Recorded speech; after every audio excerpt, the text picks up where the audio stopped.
Egipto es un lugar de maravillas, de magia, de misterios del pasado, de pistas estelares en el tiempo remoto, porque no tiene fecha. Nadie sabe su antigüedad. En Egipto ocurrió hace mucho tiempo en el pasado algo muy especial, relacionado con Atlántida y relacionado con el espacio. Llegaron visitantes en una clara misión después de la gran catástrofe. Vamos a examinar el enigma milenario de los faraones del Nilo.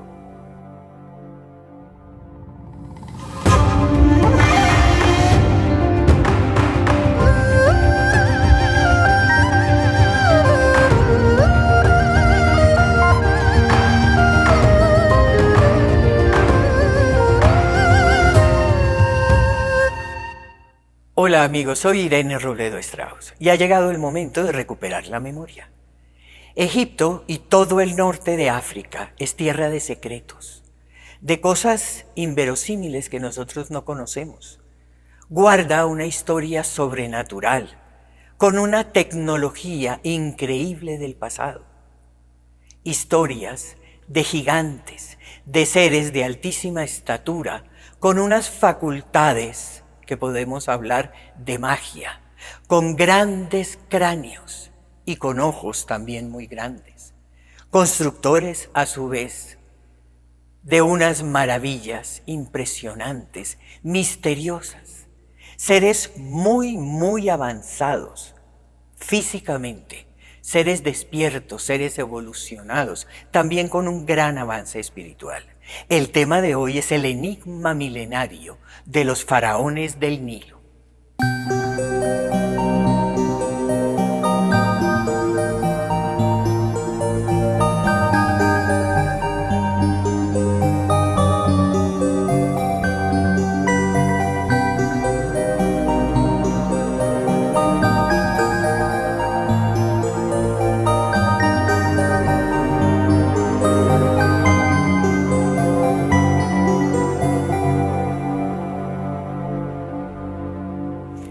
Sus nombres se saben. Estamos hablando de Amenofis, Ramsés, Kefren, Tut-an-Amón, mejor Tut-an-Atón. Son nombres que se saben, son nombres conocidos. Pero la vida de ellos y lo que hicieron, eso sí es muy desconocido. Lo mismo que de la vida de Imhotep. ¿Por qué? Porque ellos mismos se encargaron de, dentro de esa historia, camuflarse, pasar desapercibidos. Pero eran unos personajes de una inteligencia superior, absolutamente poderosos, conocían las dimensiones, eran seres distintos. Eran seres que dominaban la gravedad, que recorrían distancias en segundos, que para ellos la piedra era como jabón. La manipulaban, la ablandaban y luego la volvían y la endurecían. Donde también tenían un dominio sobre el tiempo. Tenían, y eso se sabe, una visión aérea. Podían ver las cosas desde una altura muy particular. Tenían una sabiduría general, sabían de todo. Y una tecnología tan avanzada que era considerada extraña, mágica. Lo que nosotros hoy vemos en ese Egipto son ruinas, son restos. Eran unas pirámides perfectas, blancas, recubiertas, lindísimas, con unas paredes coloridas, perfectas, que además emanaban una gran luz. Y si los restos, si las ruinas, hoy son impresionantes, yo no quiero pensar lo que fue todas esas construcciones hace miles de años. Ahora todo eso ha sido destruido, saqueado, repartido por todo el mundo. También hay muchas cosas que están todavía ocultas, que no se han logrado desenterrar. Inclusive en Egipto ya se sabe, y no tienen el dinero para hacer las excavaciones. Y ellos mismos dicen que es mejor que eso esté ahí, tapadito, que así está protegido. Pero estamos hablando de miles de años. Sin embargo, en los últimos 2.800 años, de 2.800 años para acá, esa destrucción, esa barbarie, esa sustitución, ya fue una cosa sistemática, como si se lo hubieran propuesto. Lo hicieron los romanos, lo hicieron los griegos, los ingleses, los franceses, inclusive los propios naturales egipcios. Y no solamente destruyeron las cosas físicas. ¿Por qué? Porque es que toda esa historia sagrada, toda esa memoria del espacio que se dejó ahí a lo largo del Nilo, era un libro, simplemente un libro, que lo fueron destruyendo, sustituyendo, acabando, porque hubo un rechazo también muy complicado. Todo eso les parecía extraño, extranjero, avanzado, y por ignorancia, y también hay que decirlo, por miedo, prefirieron entrar en un estado destructivo de negación. Existe un cuento, ya que también tiene una vigencia de otros cuantos miles de años, que todas esas pirámides, esos templos, todo eran tumbas, que eran mausoleos, que eran templos funerarios. Y esa es una hipótesis que con el tiempo, esa hipótesis quedó como una gran verdad.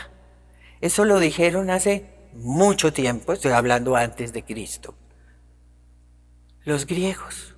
Es que esto parece que fueran tumbas.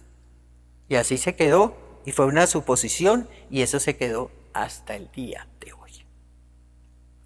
Pero, gracias a la tecnología, ya se sabe que las pirámides son muchísimo más complejas. Ya se sabe que debajo de lo que nosotros vemos hoy en día, ahí hay mucho más todavía que ver y que descubrir. El acceso de las pirámides es por debajo. Y ese acceso de las pirámides y ese acceso por debajo, igual debe ser en las pirámides de China y en las pirámides de México. Miren, hay muchos estudios actuales que ya se sabe que hay algo muy grande. No se sabe qué es, pero se sabe que hay algo muy grande. Ahora, cerca de estas construcciones que fueron hechas por faraones, se encontraron también unas barcas, exactamente unas barcas muy lindas, con comodidades, con asientos perfectas, con dos particularidades muy llamativas. Una, no estaban selladas, entonces no son barcas aptas para el agua y para la navegación. Si se pone una barca de estas en el agua, se hunde. Esa es la primera particularidad. Y la otra particularidad es que se ven en esas barcas que fueron usadas, exactamente igual como nos ocurre hoy en día, que decimos, ese mueble, ese barco, se le ve el uso. Es una cosa increíble, es una cosa que llama mucho la atención. Entonces existe la teoría, que a mí no me parece para nada descabellada, de que esas barcas son vehículos. que levitaban y transportaban por el aire. Imagínense estos seres tan poderosos, manejando tantas cosas. Pues es perfectamente factible que esto fuera así. Antes les mencioné a Imhotep. Y es un caso increíble y hay que hablar de él. Él no fue faraón, pero casi.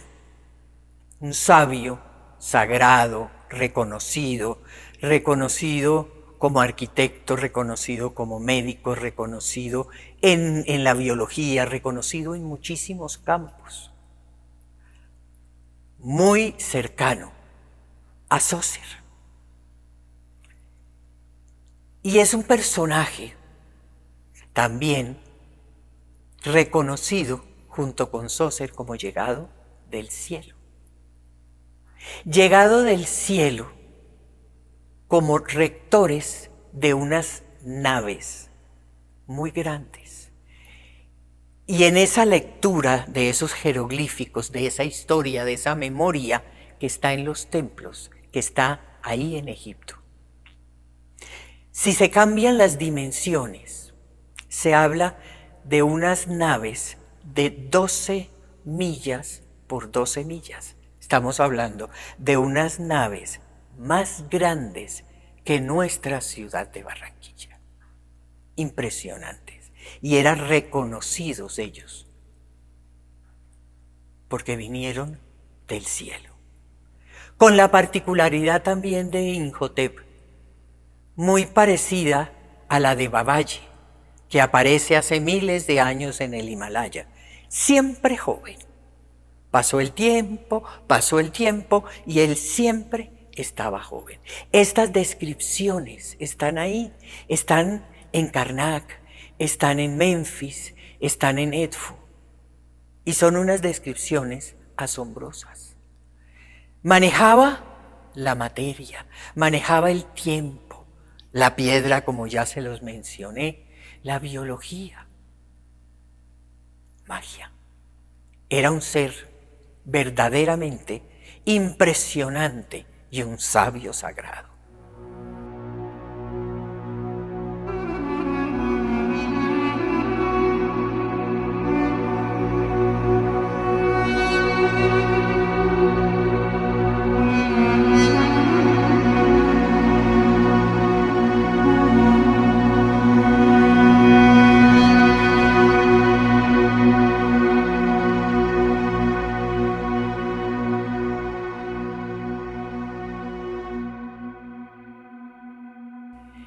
Estamos hablando de los enigmas milenarios de los faraones del Nilo. Nilo es un libro. Eso es lo que es. Cada templo, cada construcción es un libro. No son tumbas. No son templos funerarios. Son memoria. Cada lugar es una memoria. Una memoria importantísima para nosotros, de esta humanidad. Ahí está, en esa memoria, esa adaptación y esa corrección del curso y del delta del Nilo, precisamente para que todo se ajustara a ese libro que se construyó.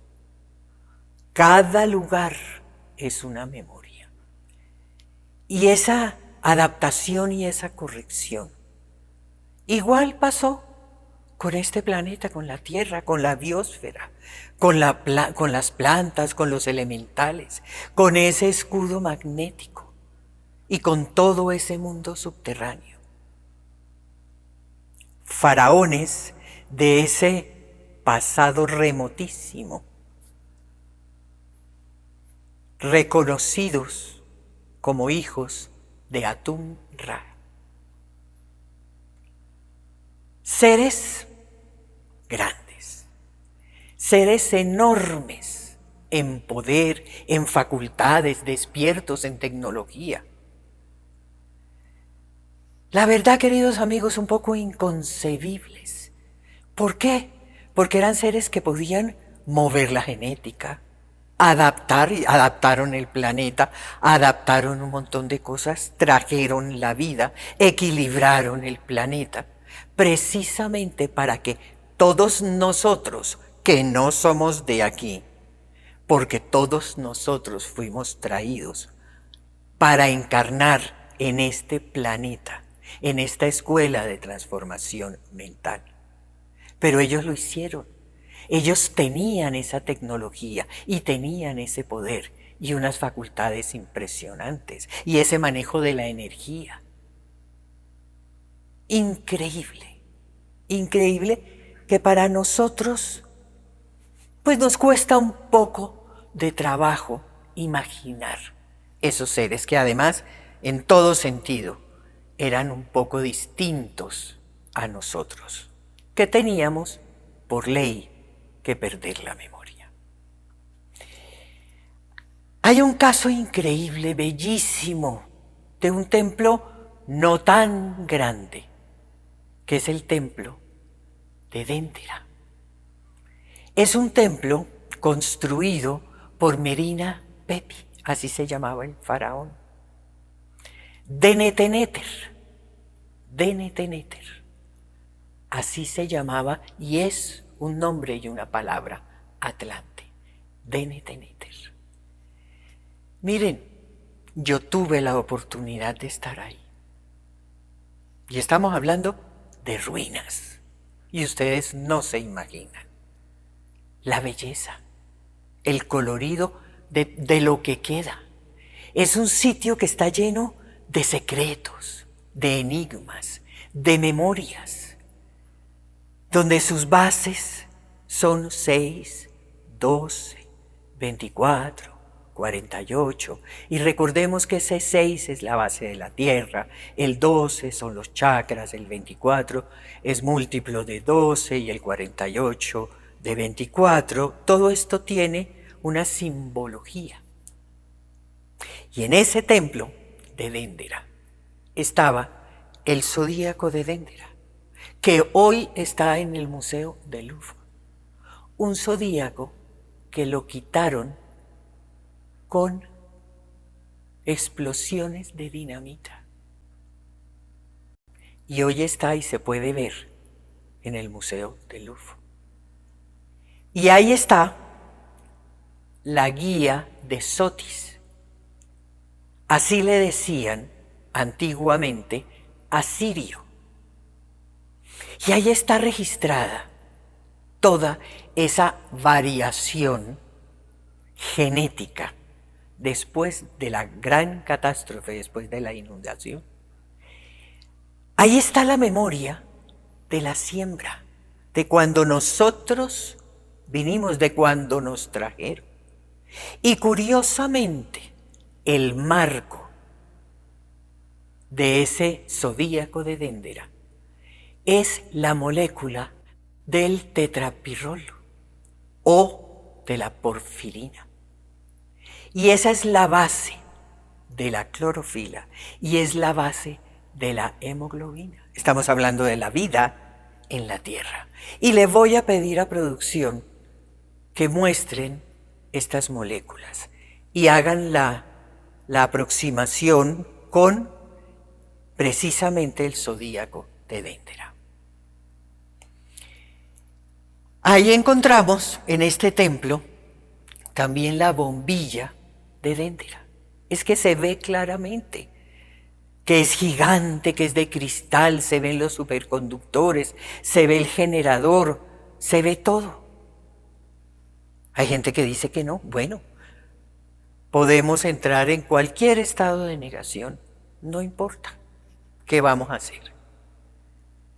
Dentro de este bellísimo templo de Dendera, claro que todos, pero estamos hablando de Dendera, hay otro templo que es el templo de Hathor. Y en este templo de Hathor hay 12 cámaras. Los 12 puntos de la tierra y los 12 puntos de los cuerpos. Está la memoria, la historia de la estructura humana y de la estructura de la Tierra con su origen estelar. Ahí también está la historia de los discos solares que llegaron del cielo. Queridos amigos, les hablé de esa destrucción sistemática. Romanos, griegos, franceses, ingleses. Y estoy hablando de hace miles de años atrás. En su época destruyeron muchas cosas. Pero afortunadamente, la esencia, el rastro, el hilo de ese camino hacia la perfección quedó. El Nilo es un libro, y sí, le han arrancado y destruido varias páginas. La mano del hombre y la mano del tiempo. Pero a pesar de eso, repito, queda esa esencia y queda ese camino de la perfección. Hablemos también de la relación de esos cráneos dolicocéfalos, alargados, oblongados, muy de Paracas y de los faraones, por mencionar solamente dos sitios. Porque las siembras, las llegadas, de pronto hablamos particularmente, como hoy estamos hablando de Egipto. Pero no solamente fue en Egipto, estamos hablando de una siembra, estamos hablando de una asesoría, de una compañía en todo el planeta. Y tanto los de Paracas como lo de los faraones, por mencionar algunos, tenían la particularidad de ser unos cráneos alargados muy grandes. Pero no solamente la configuración física, sino también la capacidad, el peso. Nosotros hoy tenemos 1500 gramos de cerebro. Aquí estamos hablando del doble. Y esto es distinto a esa costumbre que se presentó en Sudamérica y en África de tratar de modificar el cráneo para hacer una imitación. Pero es que ese cráneo era de 1500 gramos. Y el propósito era imitar precisamente a esos seres superiores que conformaban una élite muy especial, de enseñanza, de sabiduría, de facultades, de un montón de cosas maravillosas. También todos estos faraones del Nilo dejaron una formación discipular, es decir, habían unos personajes llamados los ayús, que tenían una sucesión discipular y que tenían además unas particularidades que eran reconocidos. Entonces los mismos decían, ese es un ayús, nació un ayús, este forma parte de ese grupo que eran maestros. Eran maestros que además podían entrar en clave a unas naves vacías, pero que estaban llenas de memoria en la otra dimensión, al astral. Podían entrar y eran encargados de esa memoria, de esa enseñanza. Estos faraones del Nilo, con sus enigmas milenarios, sabían también de materiales del cielo. Con respecto, por ejemplo, a la daga de Tutankhamón o Tut-an-Atón, pues se habla que tiene unos materiales y una metalurgia rara. Y volvemos al estado de susto o de negación. Se dice, porque no se acepta que fue traída, entonces se dice que la hicieron de un meteorito. Y existen otros elementos, existen muchos otros objetos de hierro del cielo, por decirlo, de metalurgia del cielo, de elementos no conocidos aquí. Que la justificación, el argumento, es que son hechos de meteoritos. Bueno, todo, afortunadamente todo, queridos amigos, todo va a ser aclarado, todo va a ser descubierto en el futuro. De todo se va a saber la verdad, porque hemos perdido la memoria y es necesario recuperarla. Suscríbanse, denle like, entren a Hilda Strauss. Los programas de radio en directo o lo que esté grabado y las meditaciones. Y especialmente pónganle atención a esa música, una música muy, muy especial. Una música hecha en unos parámetros precisamente acorde y perfecta para ese despertar de conciencia. Gracias, hasta un próximo video y un próximo tema.